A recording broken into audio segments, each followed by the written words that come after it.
Good morning, everybody. And dopey old me was blethering and left poor Milla waiting to tell us all about her amazing workshop that she's going to be doing at Stonehaven. Milla, I'm sorry to have kept you waiting, and thank you so much for coming on the live and for coming to the festival. How are you? Oh, thanks. Thank you for letting me come as well. Yeah, so I'm very excited. Yes, yeah. Yes. And listen, do you live near Stonehaven or in Stonehaven? Oh, Nia, I live in West Hill, which is like 20 minutes drive. Yeah. Okay, so so it's on your home turf. That's good. Yes, definitely. So it's Uh-huh. very near. So so where are you from? I'm originally from like the north of Russia, which but I've been living here for like nearly 20 years. Yeah. Wow, yes. So it's interesting because a lot of my friends from Latvia, Romania, Poland, they're way more, sorry, they're way more understanding about all the plants and the leaves, etc., than we Scottish people traditionally are. Would you say Well, that's fair? Are you uh, guys? maybe, yeah, because this is something I grew up with because we always have we used to have herbs in the house all the time. Yeah, so my grand used to collect herbs. This is like one of the some activities for everybody. It's like this is the season to collect these leaves. This is the season to collect those, and then we always used to have herbs to Yes. keep us through the winter. Yes, so herbal teas was something I grew up with. We always, my mom used to make them all the time. So yeah. Yes. So how long have you been up north? How long have you lived up there? In Aberdeenshire. So I came here first in 2005.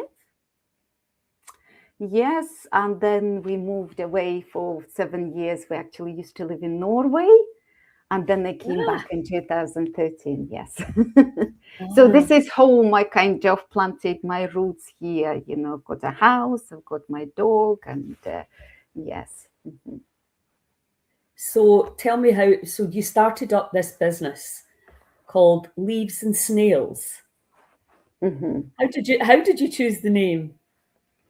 Um, well, leaves. First of all, leaves are the main ingredient, yeah, for the infusions that I make for Uh-huh. all the blends. So they kind of it's herbs. Yes, I do kind of use lots of herbs, but leaves are like the base of any infusions, and so that's why leaves, because it's all made of leaves.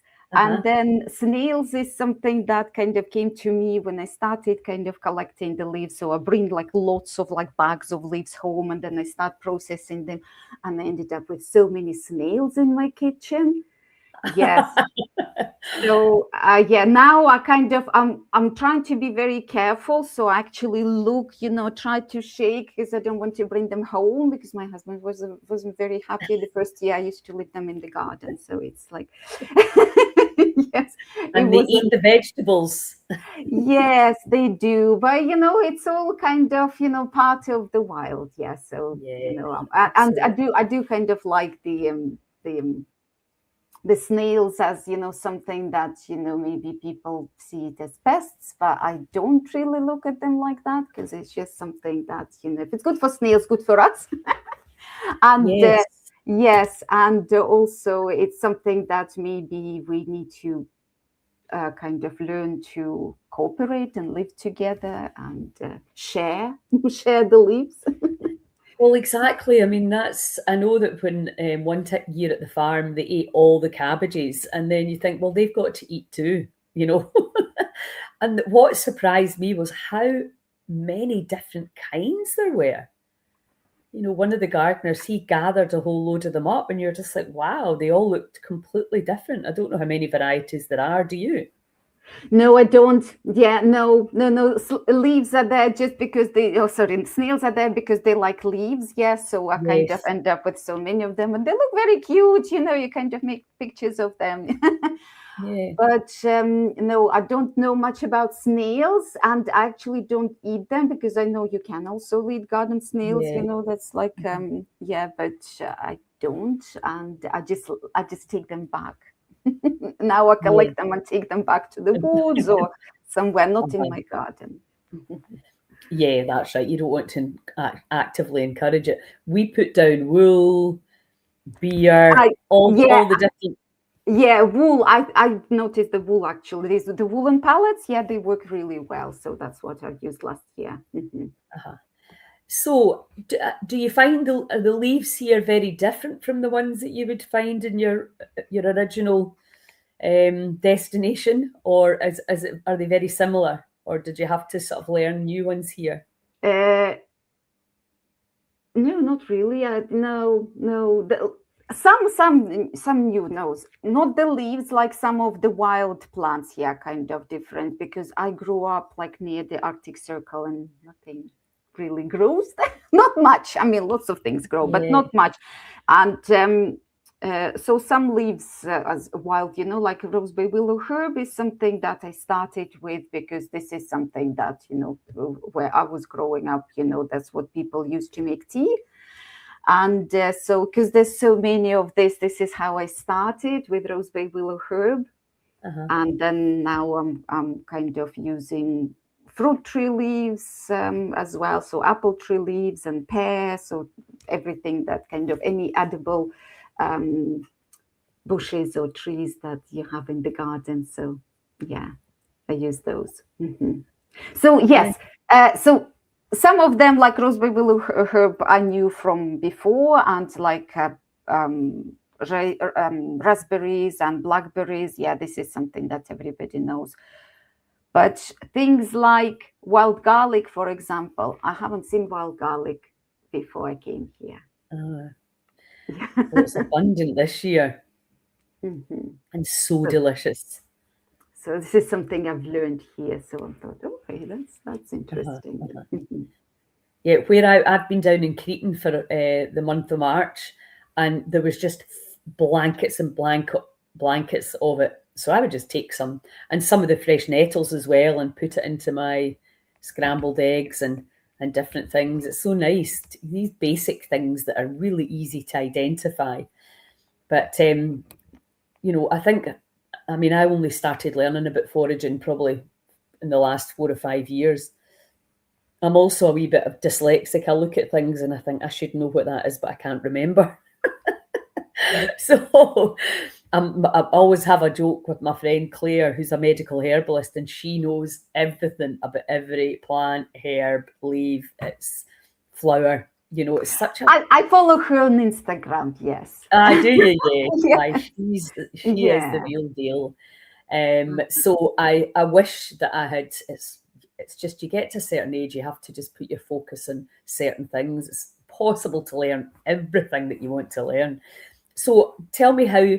So do you make your own teas and sell them? Is that part of what you do? Yes. I've started that like during the pandemic, because lots of people started during the pandemic. Yes. And it's kind of still keep it very small. I still kind of process everything in my own kitchen, and the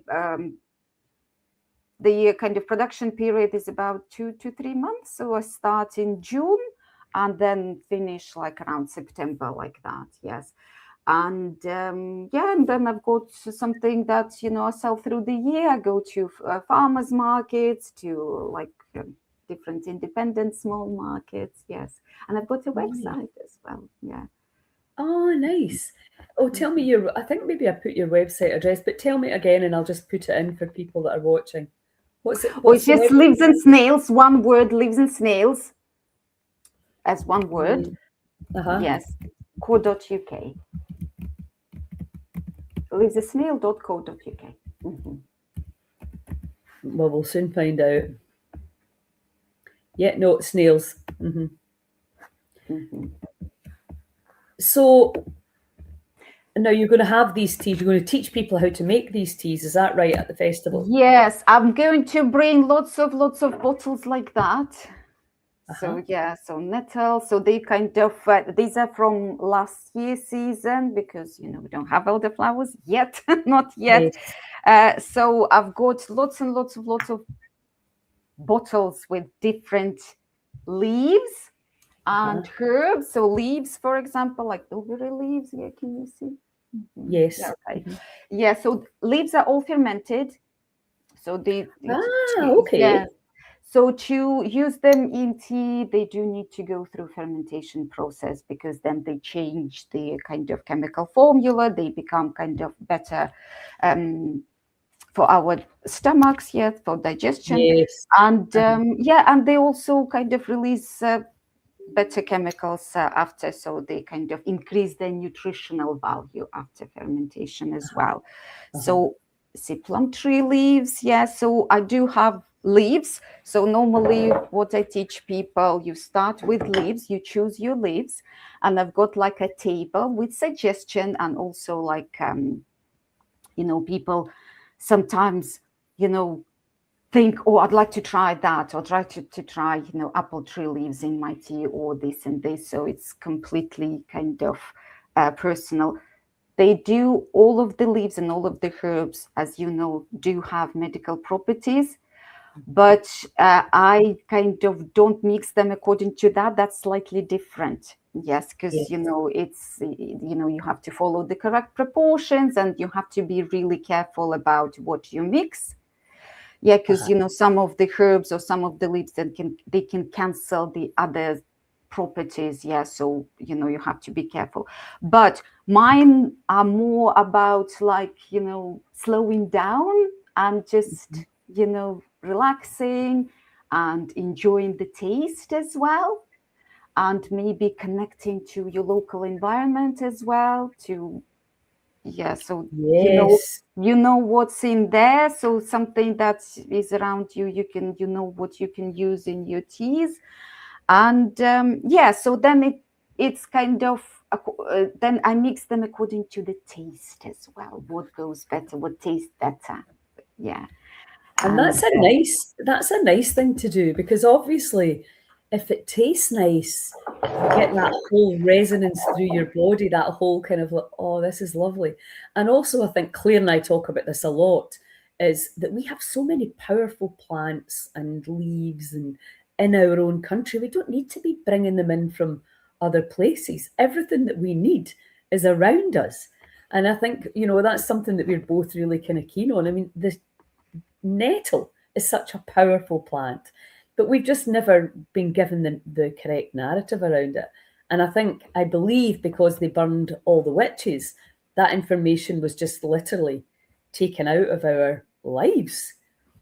So when I met Claire at first, and she was talking about, we stood in a bit of the forest that was like not very big, and she'd started talking about all the medicines, and it just a light bulb came on for me about this has always been there, and I knew nothing about it.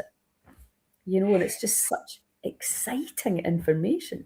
yeah, knowledge. I think, knowledge is very important, because, I do forage for some things, but I don't promote foraging because, I think you have to be very careful. And also, I think that, we have so much food in the shops that, we go and take something else, kind of. Yeah. I think we have to be very careful with that. Yeah.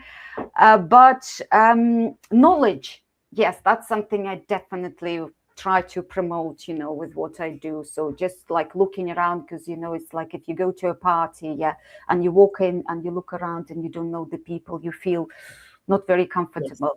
Yes. But you walk in, this person, you feel better. Yeah, you kind of feel like this is my place. And I think it's the same with like woods or like any environment. You go in, you look, okay, I know this one, I don't know this one, and you feel this connection. You feel like this is my place, and I know things around here. Yeah. That's a good analogy, actually. I've never thought about it like that, but I'm definitely a lot more familiar with all these plants, and happily, and also you can't just go for a walk with Claire. She's in all the nooks and crannies. I always say she's got that nose like an animal, that she like there'll be mushrooms in there. She knows the terrain so well. It's a familiar habitat. So and it's starting to rub off in me. Obviously, I'm not never be as good as she is, but because I wouldn't put that amount of time in. But it is lovely to go into the forest and also understand what you can eat and the nutrient density of the foods, because the topsoil's not been broken down the way, well, most food that's grown in soil now is grown in substandard soil, isn't it? Unless you get it from a biodynamic or permaculture farm. So I think that's why I like the idea of these teas. There's life in them, you know. So do you dry them, or do you dry them and ferment them, or is there a combination of things going on? Everything, yeah. So the leaves, they go through fermentation process. Most of them, I think I've got this bilberry, wild bilberry, and blackcurrant leaves. They are the only ones that I use both. You know, I either dry them fresh or I ferment them and then dry them. It is, you know, it is a very similar process to like regular black tea. So yeah, because I use the same technique. You know, I've done a course with the Scottish Tea Garden Company. You know, in Crete, I think in Perthshire. Yes, and you know, it is a similar process. It's just, you know, with black tea, with regular black tea that we drink, it goes through the oxidation process. So it just takes a few hours. So it just changes, yeah, the formula, yes, as well. But fermentation is longer. And so it's like hours. So I kind of, the whole process takes about 3 days. Yeah. So I start fermenting. Again, I describe all of this in my online course, by the way. Oh, yes, you've got an online course. Yes, you sent me the information.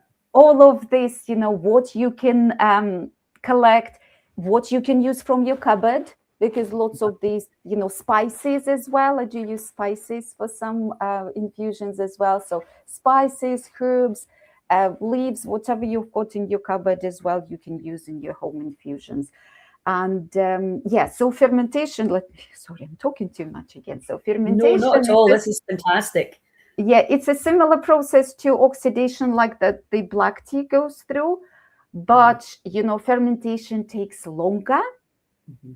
And then, you know, I do dry them after as well. Yes. Yeah. It's a whole process. It took me like a while, nearly a year, to write all of the paperwork for the council.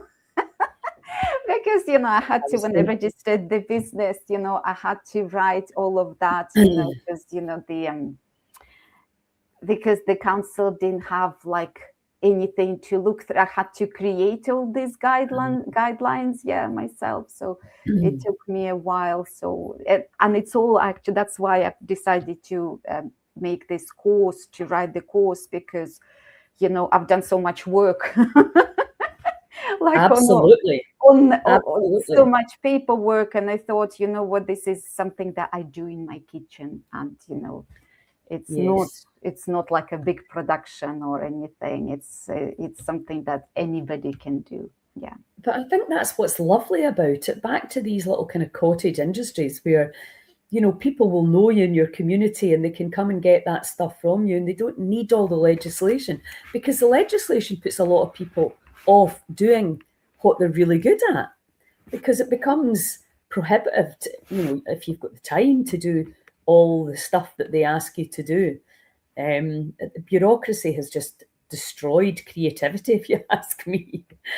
People are bogged down with paperwork now that's completely unnecessary, that nobody ever looks at. But yeah, I kind of had a good experience as well, because the people from the council, they were very helpful. Yes, as well. Yeah, it did. Yeah, it did take me a while, but also I kind of I thought it was good for me, because now I know so much about. Well, that's the other thing, isn't it? Yeah, you now understand all of that. Yeah, so all of this, all the temperatures, what goes in where. So I had to describe all of that, and people were very helpful. So I kind of well, that's good to hear. It's not normally what you hear, but that's lovely to hear that, because we should be helping each other to be successful, rather than putting laws and rules in place to stop people from doing stuff. It should be, right, okay, how do we circumvent this, and how do we get this product out to people, which is such a beautiful thing to do. So you're going to be doing a workshop at the festival in Stonehaven in the town hall, and it'll be for about 10 to 12 people. It'll be Yes. first come, first served. Okay. Yes. All right, because that's what I've got. The materials, I've got limited amount of materials. Yes. Uh-huh. The Yeah. bottles with different leaves and herbs, and also teapots, because I bring teapots and teacups. That's another thing that I enjoy doing, because I get them all from the charity shops. Yeah, so they're all different, all different Nice. teapots. Yeah. And do you have these teapots that have got the little filter in them? Some of them do, some of them don't, but Uh-huh. I do, because leaves are quite big, so some of them don't even need a filter because they just stay. Yes. Well, They that's good stay to like know. that. Yeah. Yes. Because I mean, tea's become quite a thing, isn't it? I've noticed even when I was down in Cretan and up in Skye, people quite often bring their own wee teapot now because they like to make their own little. So that's something you never saw a few years ago. So people are clearly, and I think it's really, for me anyway, it's really, I like getting things off people that make things. It's got a special, feeling to it that somebody's handmade it. I just think it's, I love that idea. So it Yeah, and means it's more to me. something, you kind of learn things about yourself as well. You learn things about yourself, you learn things about your local environment and how you can work together, and you kind of manifest it in the tea that you make. Yeah. Fantastic. Well, listen, thank you so much for your time and for your product. I just love the name. I was just intrigued. I Oh, was thank wondering you. why the snails in there, but now it makes perfect sense as to why the Yeah, snails are no in there. snails are used in the No, I know in the tea making. yeah, it's just in the names. I do take them back to their home. Uh-huh. Brilliant. So so I will see. Are you going to come along on the Friday? We're going to be down at Dave's at the sauna. Oh, I'd love From to. the I love sauna. Yeah. Aye, so from Friday at 5 o'clock, we're down there. So if you've got an instrument or a drum, bring that too, and we'll Okay. kick Oh, off. I'll bring some salts. This is something I made after Christmas. I had a really really nice freeze fir. Yeah, Uh-huh. the tree. Yeah, the Christmas tree. It smelled absolutely fantastic. So when I really didn't want to take it away. So it stayed for a long time and it was so brilliant. So at the end, I took the needles, I dried them, and then I grind them and mixed them with salts. Oh, wow. So now I use them in the bathtub, and also they're really good for. I've sent them to my friend who have a sauna as well. Yeah. So to use them inside the sauna, so they release this beautiful. That's a brilliant idea. Yeah, so I'll bring some. That would be awesome. Okay, well, listen, I look forward to seeing you then. And thanks again. And I look forward to tasting some of your tea too.